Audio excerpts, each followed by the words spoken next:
আসসালামু আলাইকুম দর্শক, মূল্যস্ফীতির লাগাম টানতে নীতি সুদ হার বাড়ালো কেন্দ্রীয় ব্যাংক।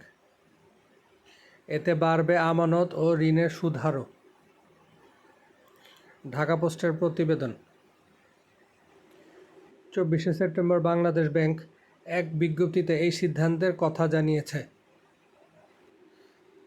কেন্দ্রীয় ব্যাংকের সংশ্লিষ্ট কর্মকর্তারা জানান, ব্যাংকগুলো যখন কেন্দ্রীয় ব্যাংক থেকে ধার করে তখন তার সুদ হার ঠিক হয় রেপোর মাধ্যমে, আর রিভার্স রেপোর মাধ্যমে ব্যাংকগুলো তাদের উদ্ধৃত অর্থ কেন্দ্রীয় ব্যাংকে জমা রাখে।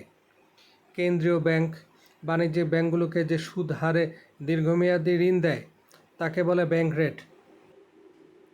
রেপো রেট বৃদ্ধি করায় ব্যাংকগুলোর অর্থ নেওয়ার খরচ বাড়বে কেন্দ্রীয় ব্যাংকের কাছ থেকে। নতুন এই সিদ্ধান্তের ফলে কেন্দ্রীয় ব্যাংক থেকে ব্যাংকগুলো যে টাকা ধার করে তার সুদ হার বাড়বে। পাশাপাশি ব্যাংকগুলোতে রাখা আমানত ও ব্যাংক ঋণের সুদ হারও বেড়ে যাবে। বাংলাদেশ ব্যাংকের বিজ্ঞপ্তিতে বলা হয়, নীতি সুদ হার বা রেপো রেট 9% থেকে 9.50% পুনর্নির্ধারণ করা হয়েছে। এর ফলে কেন্দ্রীয় ব্যাংক থেকে ব্যাংকগুলো যে টাকা ধার করবে তার সুদ হার বাড়বে। অর্থাৎ বাংলাদেশ ব্যাংক আরও সংকোচনমূলক মুদ্রা সরবরাহের পথে হাঁটছে। নতুন সিদ্ধান্ত অনুযায়ী নীতি সুদ হার করিডোরের ঊর্ধ্বসীমা স্ট্যান্ডিং লেন্ডিং ফ্যাসিলিটি SLF সুদ হার 10.50% থেকে 50 বেসিস পয়েন্ট বাড়িয়ে 11% পুনর্নির্ধারণ করা হয়েছে।